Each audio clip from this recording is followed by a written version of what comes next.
తెలంగాణ రాష్ట్రంలో phone tapping అంశం అనేది ఈరోజు రోజుకొక మలుపు తిరుగుతూ ఉంది. కొత్తగా సిట్ ఏర్పడిన తర్వాత సజ్జనార్ గారి నేతృత్వంలో మరింత దూకుడుగా కేసు విచారణ అవుతున్నట్టుగా తెలుస్తోంది. దానికి సంబంధించి నిన్న మొన్నటి నుంచి కూడా చాలా కీలకమైనటువంటి అప్డేట్స్ రావడం జరుగుతూ ఉంది. ఈరోజు కూడా చాలా కీలకమైనటువంటి అప్డేట్స్. పెన్ డ్రైవ్ ప్రభాకర్ రావుకు సంబంధించినటువంటి పెన్ డ్రైవ్ కూడా దొరకడం జరిగిందట.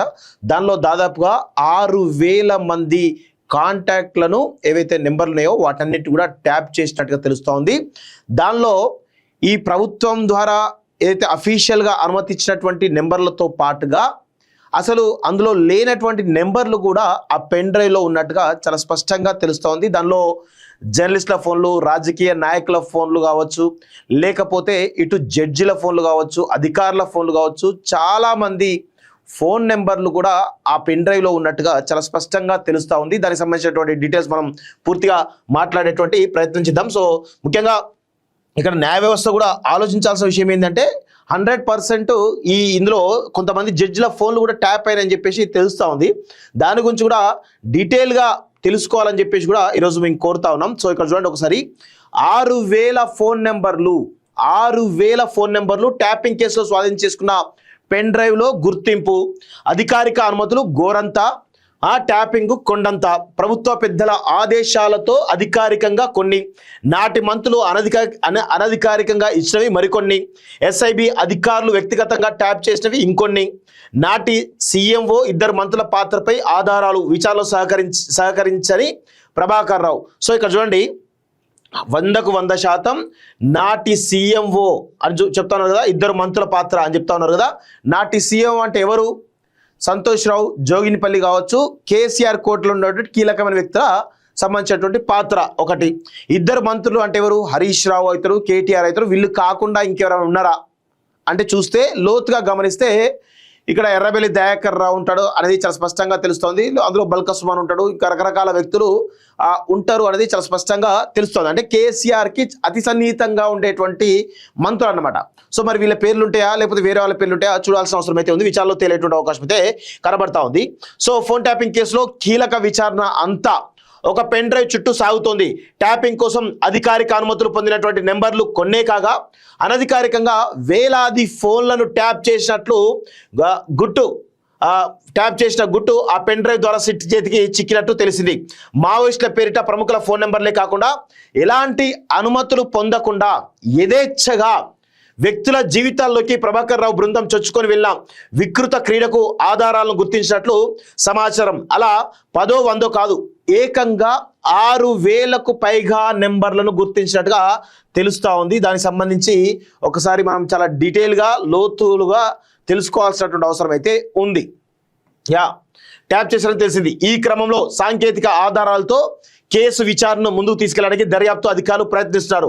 ఓ మీడియా ఛానల్ యజమాని కార్యాలయంలో, అంటే ఐ న్యూస్ మీడియా ఛానల్ ఎవరైతే శ్రవణ్ రావు ఉన్నాడో ఆయన కార్యాలయంలోనే ఏర్పాటు చేసిన అనధికారిక ట్యాపింగ్ కేంద్రానికి సంబంధించిన ఆధారాలు తాజాగా సిట్ అధికారులు సమీక్షిస్తున్నట్టు తెలిసింది. సిట్ అధికారులు తాజాగా స్వాధీనం చేసుకున్నటువంటి పెన్ డ్రైవ్లో 6,000కు పైగా వ్యక్తుల ఫోన్ నెంబర్లు, ప్రొఫైల్స్ ఉన్నట్లు సమాచారం. ఈ ఫోన్ నెంబర్లో నాటి ప్రభుత్వ పెద్దలు పంపినవి ఎన్ని, అనధికారికంగా ఓ మాజీ మంత్రి పంపించిన ఫోన్ నెంబర్లు ఎన్ని ఉన్నాయనేది సిట్ అధికారులు పరిశీలిస్తున్నారు. ఒకదానికొకటి లింక్ చేసుకుంటూ ఫోన్ ట్యాపింగ్ కేసును భిన్న కోణాలలో ఇప్పుడు సిట్ అధికారులు ఎంతమంది ఉన్నారు? 9 మంది అధికారుల బృందం, ఒక్కొక్క అధికారి ఒక్కొక్క రకమైనటువంటి స్పెషలిస్టు. సో వాళ్ళు భిన్న కోణాల్లో దర్యాప్తు చేసినట్టుగా తెలుస్తూ ఉంది. సో ఎప్పుడైతే రేవంత్ రెడ్డి సిట్కు ఇచ్చిండో అధికారాలు, కంప్లీట్గా కేసు మొత్తం కూడా మరొక టర్న్ తీసుకున్నట్టు తెలుస్తుంది. దూకుడుగా సజ్జనార్ నేతృత్వంలో ముందుకు పోతున్నట్టుగా చాలా స్పష్టంగా తెలుస్తూ ఉంది. నాటి ప్రభుత్వ పెద్దల ఆదేశాలతో జరిగినటువంటి ట్యాపింగ్ ఒకటైతే, ప్రభాకర్ రావు బృందానికి అనధికారికంగా ఫోన్ నెంబర్లు ఇచ్చి ట్యాప్ చేయించినటువంటి మాజీ మంత్రులది మరొక కోణమని, వాటికి అదనంగా వ్యక్తిగతంగా ఎస్ఐబి అధికారులు ట్యాపింగ్ చేసినవి మరికొన్ని ఉన్నాయని అంటున్నారు. అంటే ప్రభుత్వం అఫీషియల్గా కొన్ని నెంబర్లు ఇస్తే మంత్రులు కొన్ని నెంబర్లు ఇచ్చినట. అదేవిధంగా ఇటు సీఎంఓ నుంచి కూడా అనధికారికంగా చాలా నెంబర్లు ఇవ్వడం జరిగింది, వందలాది వేలాది నెంబర్లు.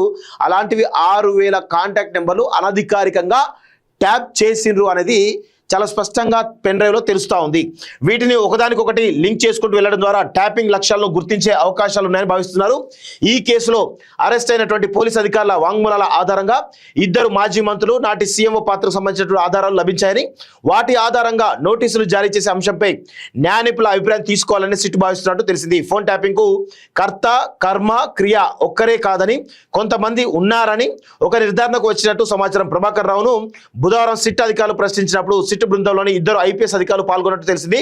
కీలక ఆధారాలను ఆయన ముందుంచి ప్రశ్నించారని, అయినా ప్రభాకర్ రావు నుంచి అరకొరగానే సమాధానాలు వచ్చాయని సమాచారం అంటూ చూస్తా ఉన్నాం. సో రేపటితోటి ఈ యొక్క ఫోన్ ట్యాప్కి సంబంధించినటువంటి విచారణలో భాగంగా ప్రభాకర్ రావు యొక్క కస్టోడియల్ పిటిషన్ రేపటితోటి పూర్తయిపోతుంది.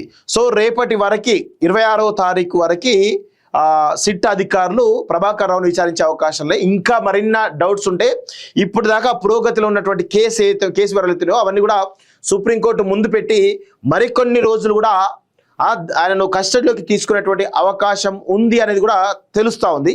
సో దీని ద్వారా ప్రభాకర్ రావు చుట్టూ ఆల్రెడీ ఉచ్చు బిగించింది ఇది సిట్.